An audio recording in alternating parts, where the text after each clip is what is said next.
Ty Vincent with another LDI based video, this one about endometriosis. So this is specific to women, sorry guys. And it's a pretty debilitating, terrible problem, endometriosis, for a lot of you. Some women have endometriosis and don't even know. If they had a laparoscopy or surgery in their abdomen for some other reason, they might go, oh, you have endometriosis. And those lucky women are asymptomatic, no pain, no irregular menstrual cycles, no infertility, no pain with intercourse, no weird hormonal symptoms that can go along with this, no problems with infertility, because endometriosis is a fairly leading cause of female infertility these days too.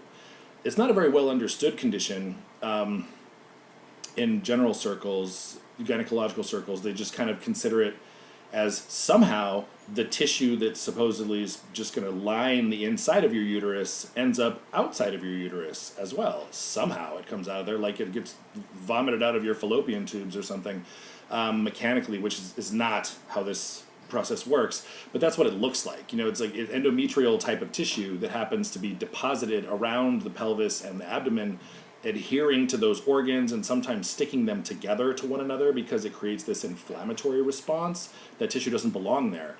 And the cellular material causes inflammation when it's just in the abdominal cavity loose like that. So you have intestine or bacteria sticking to the uterus and sticking to each other, and it can become a total mess. It can be extremely painful. It can, like I said, interfere with fertility in a big way. And it's a mystery to conventional medicine. If you do some digging and you look at immunology and how it relates to endometriosis, you find that there are pretty strong immunological mechanisms to explain what's going on here. One thing that I've found, you can find if you research it, is that antibodies against candida are nearly universal in women with endometriosis. Particular different weird kinds of antibodies against candida, the yeast that predominantly lives in your gut and your vagina, reproductive tract. And so in my experience using LDI, there's a clear connection in these women between immunological sensitivity to yeast and the development of endometriosis.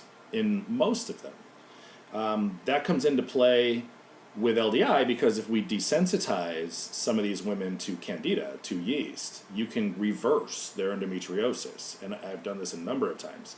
It's not 100%, but it's a very high percentage that'll respond to the yeast LDI.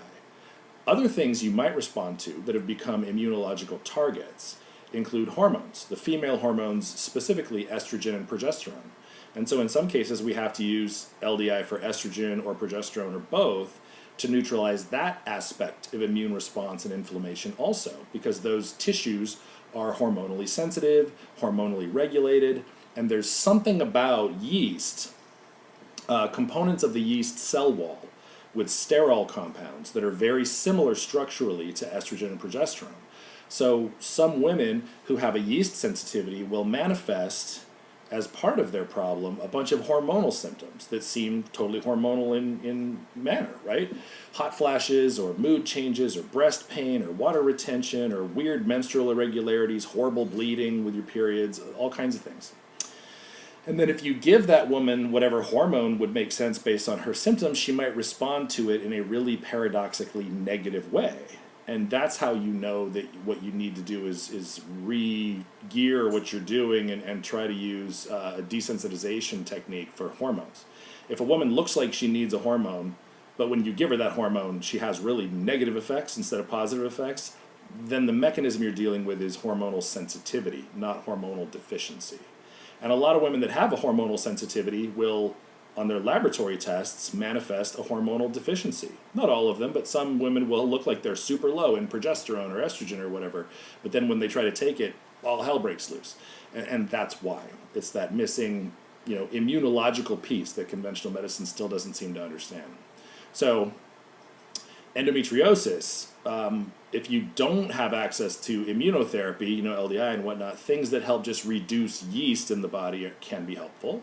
You can get a prescription for an antifungal like nystatin or fluconazole better, and you might see improvement with that. I've actually reversed it in some young women who haven't had the disease for too long using just antifungals and avoiding sugar and rebalancing probiotics and trying to avoid antibiotic use. And some of that anti-candida strategy might be enough to resolve the problem for some of you. And if not, then finding somebody like me or otherwise who has some kind of immune tolerance building or desensitization technique that can neutralize these sensitivity pathways to yeast and or hormones can probably fix it for you. Thanks.